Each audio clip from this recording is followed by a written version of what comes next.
Hey guys, and welcome back to the channel. We appreciate you visiting. I want to do a little Ronnie's rant here. And when I say Ronnie's rant, it doesn't always mean I'm ranting, but just doing a little information. I'm going to do a little 3 or 4 part series here on exactly what it's like to be a cop. Starting from day one, the academy, all the way up until your first day actually on the job by yourself.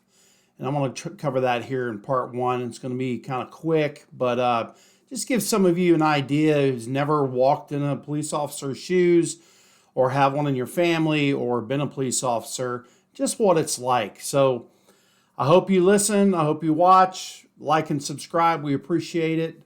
So let's get started.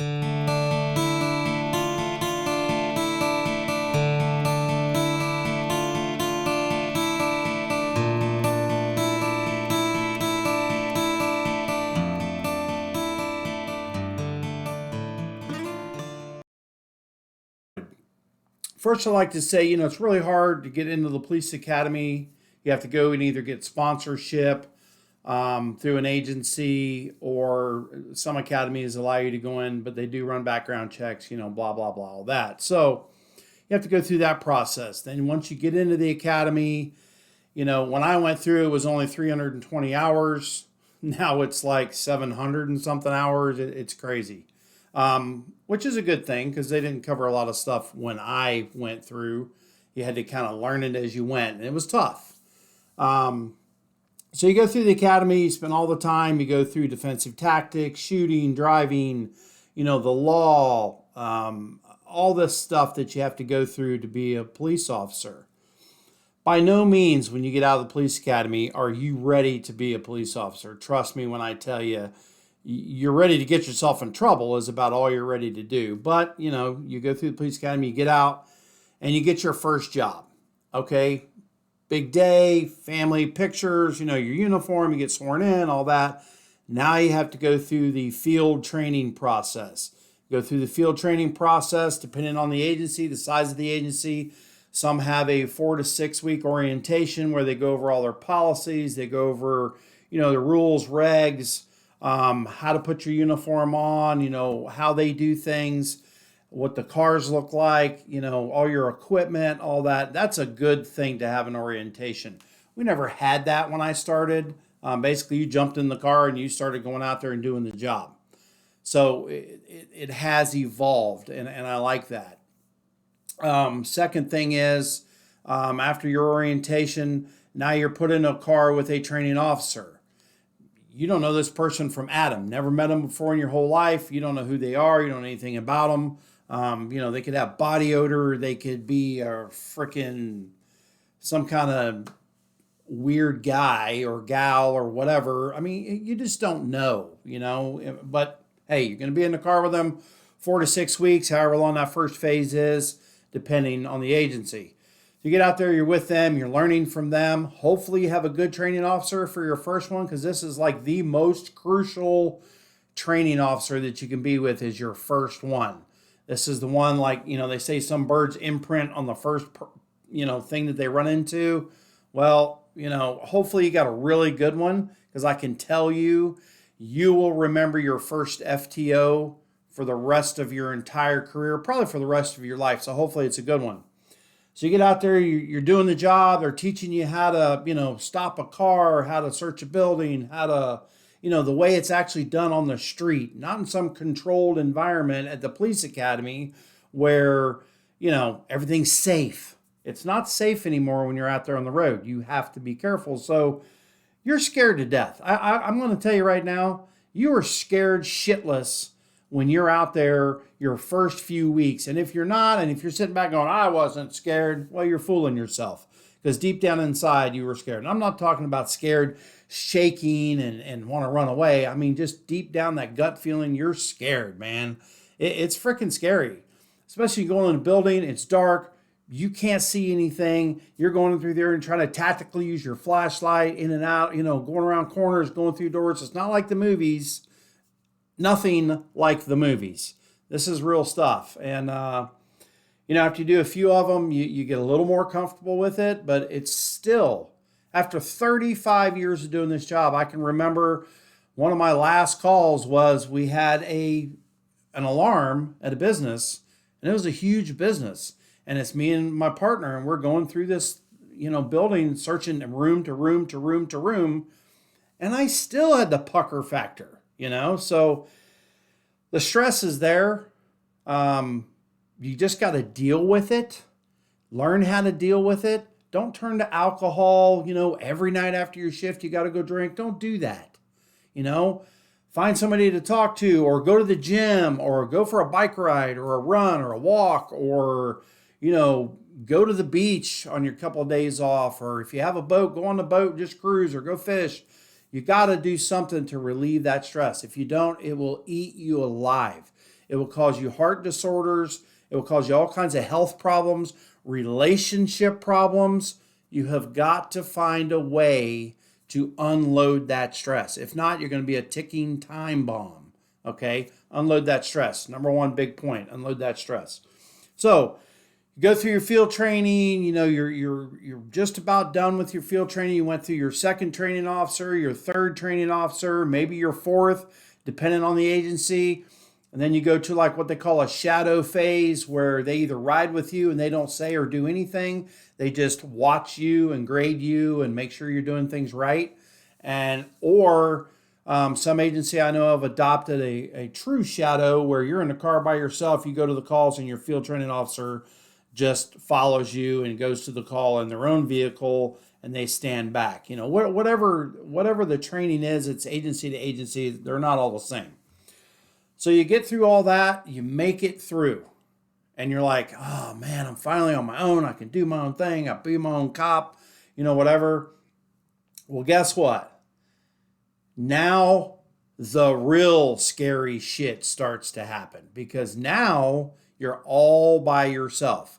And I can tell you, back before we had cell phones and computers in the car, and all that crap, if you didn't know where a place was, you couldn't just freaking call your buddy and go, hey, where is this place? Or put it in your GPS on your phone or on your computer, or you didn't have all that. It was tough, man. It was really, really tough. Being in a new city or a new county and you're trying to find location, you had to pull out a damn map book, and look and see, okay, this is in my sector, zone, whatever. Oh, okay, it says they're giving me a cross street. I got to follow this street. It took a minute to find where you were going. Now GPS and all that's made it a lot easier. You can call your buddy. Hey, where's that house at? You ever been there? Yeah, I've been there. Or they call you. Hey, I've been there at that house. The guy's an asshole. Or, hey, they're really good people. They're just having some issues with whatever. So that's really made, I think, the job a lot safer, the technology has. So kudos for that. But it's still some scary, scary shit when you're out there on your own. Here you go, you get your first call. Okay, dispatch to unit 12, whatever your ID number is. Need you to respond to domestic violence. She's saying that he's hitting her, or whatever. Or he's saying, she's saying he's hitting him. You're on the way to the call. Not only do you got to find out where you're going, but now you got to think about your tactical approach. You got to think about the law concerning domestic violence or dating violence. All this is going through your head while you're rolling to this call. As you get down the road, many, many years under your belt, you're comfortable. You know what the law is. You've done a million of these. So all that you don't have to think about. All you got to think about is getting there and your tactical approach and taking care of business. But when you're new, man, it's freaking scary, because you're going there and you're like, oh my God, this is my first case by myself. Okay, I did 3 of these in training. I know what the paperwork is. I know what the law says. But, what if, and all these what ifs is going through your mind. It's it's overwhelming. It really is. And so you finally get there to the call, and it's either a nasty call, really bad, and you've got some major issues going on. He has absolutely beat the hell out of her, or she's beat the hell out of him, or whatever it is. Now you got to separate them. Hopefully your backup's right behind you. So when you separate them, one can take one party, the other can take the other party, separate them, get their statements, or you might have to jump in and break up a freaking fight in the middle of it and you're by yourself. That's if you can get in the door. A lot of times you pull up, you're listening because you got your tactical advantage. You got to listen, see where they are, see if you can see anything through the windows, whatever, all while trying to stay kind of hidden so they don't ambush you and blow your ass away. If they do open the door and you do get in, then you're good. If not, you keep pounding on the door. If you think that there's a violent crime going on inside, you may have to bust the door down and go in. I mean, you've got to preserve life, right? So all this is going through your head. And people have never worn this badge, okay? They don't know what this is all about. And they sit back and they watch the news, and the news takes the bad snippets out of the police video. And of course, that brings the ratings up. So they throw that in there and they think, oh my God, these cops should have the. Look, we are freaking human beings, okay? Human beings. We have our flaws. We make errors. We make mistakes, whatever you want to call it. You can be trained for 35 years and go through thousands of hours of classes and thousands of hours of experience. And one little freaking call will throw all that out the window, and it's something you've never handled before. And you're like, holy shit, what do I do now? And you're calling state attorneys. But I mean, you got to realize, folks, watching this, we are human beings, okay? And yes, there are some bad cops. There are cops that should never have put a badge on their shirt. They should have never been allowed to have a badge on their shirt. Just like there's doctors should have never been allowed to wear a stethoscope and practice medicine. There's lawyers that should never be lawyers. There's aircraft pilots that should have never been pilots. Soldiers that should have never been soldiers. It's in the news right now, so everything's hyped. So it makes it seem like cops all the time. Why is that? Because crime is up there too. Okay? More crime, more shit on the news, more cops on the news. Now you got body cameras and everything else showing every single thing that cops do. I'm all for body cameras. I love it. Our agency was one of the first in Central Florida to ever introduce body cameras and actively wear them and record everything we did. I was in charge of that program for many, many years. Okay, so I am all for body cameras. I don't want to hide anything. If you're doing stuff legally, you don't have to hide anything. But guys, just remember when you're watching the news, and they show a scene for this or a scene for that. Oh my God, that looks so terrible. The only part that the news took out was just that cop tackling the guy, punching the guy in the face, hitting him with a baton, popping him with a taser, or pulling the trigger on the gun. Okay? The next time that you spank your child or you yell at your child or you discipline your child or something like that, think about if the news only took 5 seconds of that spanking, yelling, slapping them on the butt, whatever it is, okay, and put that all over the news. Think about that. You would look like the worst parent in history. Did they get the whole story? No. They didn't see your child take a swing at you or throw a pencil at you or tell you to F off or something like that, like you see all over TikTok. No, they didn't see that part of it, right? But it happened. So we're human beings. We make mistakes. Training is at an all-time high now in police agencies. They say, oh, we need to reform police. Trust me. After Rodney King incident, I was a cop when that happened. After Rodney King, you saw the use of force matrix come out. Okay, that was a change. After George Floyd, you've seen several other things come out. So police do evolve. Agencies, they do evolve, okay, with what is going on because new stuff's happening. They have to adapt, they have to overcome, and they have to train for it. Doesn't happen overnight, guys. Doesn't happen overnight. You got to train, 7 million cops or however many there are in the United States. Everybody has to receive the training. So it takes a little bit, okay? Just remember, all I'm asking is they are human. You have to remember they are human, okay? And especially rookies, they go out there and like I was just saying, they're on their first call, they go out and they do this and that, and all of a sudden it's like, oh shit, what do I do? And let's say a guy, I'm using guy because, women are aggressive too. I'm just using it as a reference so guys don't get pissed. Guy comes to the door and he goes, ain't nothing going wrong here. Well, sir, I need, is there a female in the house? Yeah, there is nothing going on here. So what is a cop to do?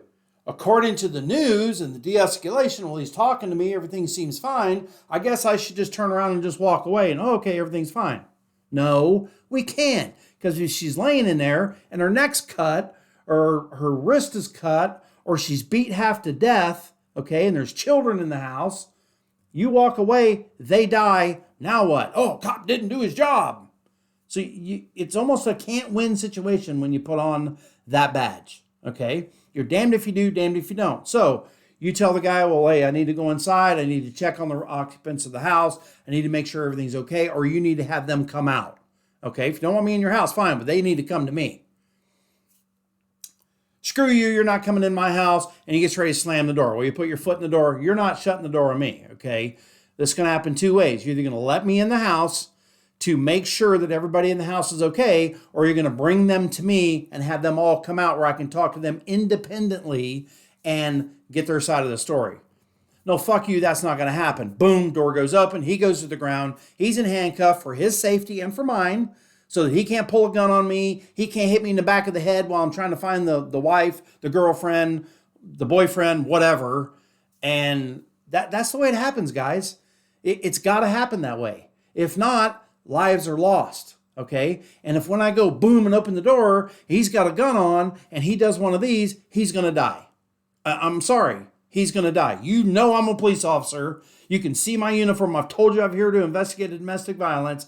I pop open the door and you tell me no F you and you pull a gun on me? No, sir. You're going to die and I'm going to be vindicated for that because I was investigating a possible crime where someone could have been killed or hurt or seriously injured, and I'm doing my job. So that's the stuff you have to deal with as a rookie cop. You have to remember all of this stuff, and it's so freaking overwhelming. People used to say to me, man, you've changed since you become a cop. Yeah, I'm under so much freaking stress. You can't even imagine the amount of stress that I was under as a rookie, and all cops are under as rookies.